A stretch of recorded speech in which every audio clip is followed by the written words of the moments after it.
naging palusot, alibay, or dahilan na lang ng mga identify anti-Marcos, anti-government na sila daw ay hinaharas, kinigipit at pinatatahimik. Kaya kinakasuhan. Malabo po yun. Paano makukumbinsi ng Executive Department at ng Office of the Ombudsman ang Korte, Sandigang Bayan, kung yan ang magiging basihan? Natural, hindi. Kasi ang Korte walang pakialam sa politika, walang pakialam sa harassment, walang pakialam sa isyu ng panggigipit o pagpatahimik. Ang kanilang pinagbabasihan, ebidensya, bago sila maglabas ng arrest order sa kung ano-anong kaso. Plunder man ito, corruption ito, or malversation of public fund. Ebidensya ang basihan.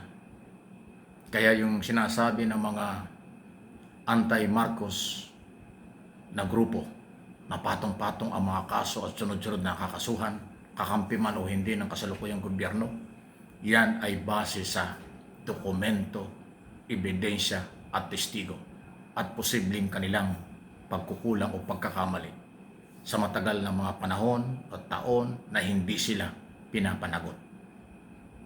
Na kung anong dahilan, marami. Ngayon, wala nang ganun. Walang palakasan, walang kampihan, walang taguan.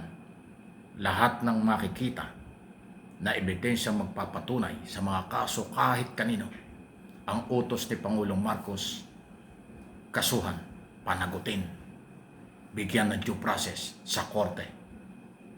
Kaya ho, parang hindi mahirap sa Office of the Ombudsman, sa aking personal na opinion at pananaw, ang kanilang trabaho. Kasi ang Ombudsman independent. Kung walang policy ang presidente o ang pangulo ng bansa na ipairal ang rule of law at due process, mahihirapan ang Ombudsman na gumalaw. Dahil marami siyang masasagasaan na pwedeng kaalyado, kamag-anak, kaibigan ng pangulo. Magiging problema yon.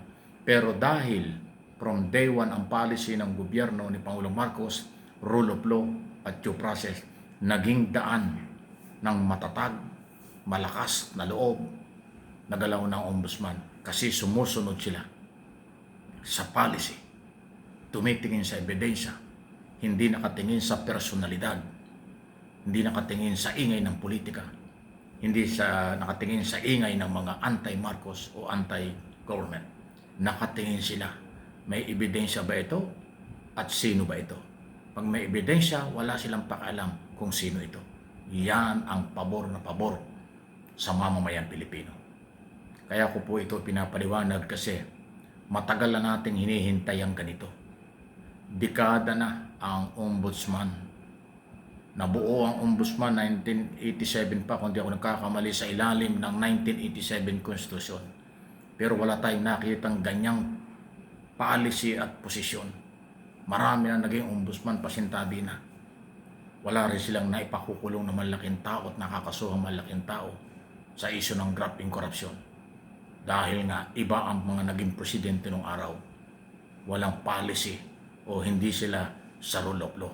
Ang kanila, pagkakampi ka, wala kang problema.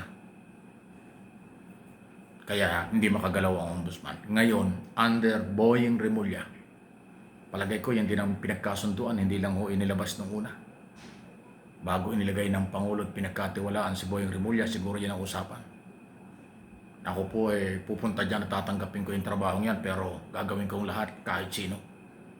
Masasagasaan. Siguro yan po yung binigay na approval ng Pangulo.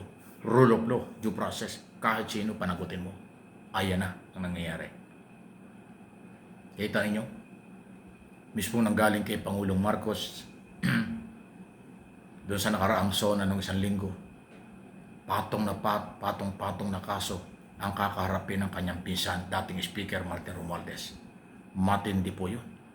Anong gagawin ng Ombudsman? Ay di patunayan yung patong-patong na kaso. Ilabas yung mga dokumento, dalhin sa husgado. Ganun ang mangyayari kasi ang Pangulo nagsalita na. Hindi lang sinabi ng Pangulong, iimbestigahan baka may kinalaman. Hindi.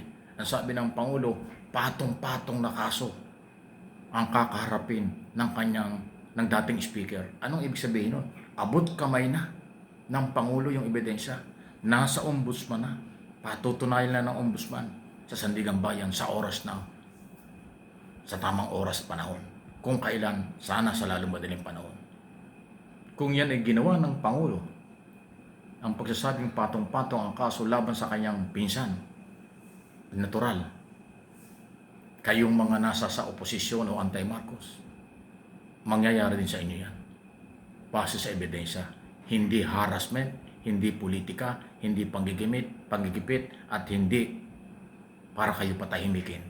Yang inyong mga dahilang yan at alibay, palusot lang yan, paawa lang yan, para makakuha kayo ng simpati sa inyong mga followers. Yan ang aking observation at opinion sa inyong galaw. Pasalamat tayo, may ombudsman, walang takot. Pasalamat tayo, may Pangulong merong political will. Dahil pag pera ng bayan ang nakataya, dapat protektado yan. Pag pera ng bayan ang pinag-uusapan, dapat hindi pinababayaan ang mga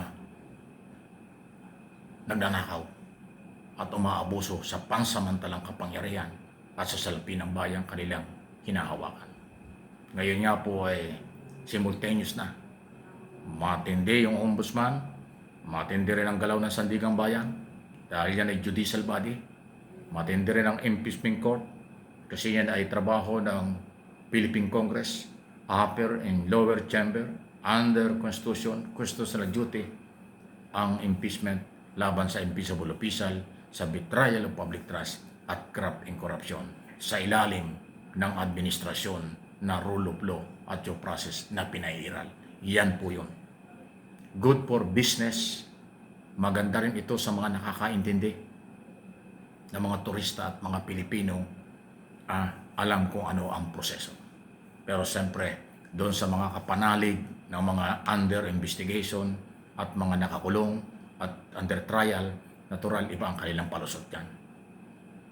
Yun nga, kimik, paawa, na kunwari sila hinaharas. Kung walang problema, hindi kayo makakasuhan. Kung walang ebidensya, hindi kayo makukulong. Ganun kasimple lang. Wala namang nakukulong na walang ebidensya. At wala namang nakukulong na walang probable cause na nakita. Ang korte. Ang nagpapakulong, korte, hindi executive department. Tayo naman ay nagbabalita lang. Salamat doon sa nakakaintindi ng totoong balita. Doon sa hindi, ay wala tayong magagawa kung ano ba kakaalyado yan o nagpapalabas ng harassment, politika at pananakot, panggigipit. Ayan po ay mga luma, mga alibay na walang kakwenta-kwenta. Please like and share, subscribe, and follow.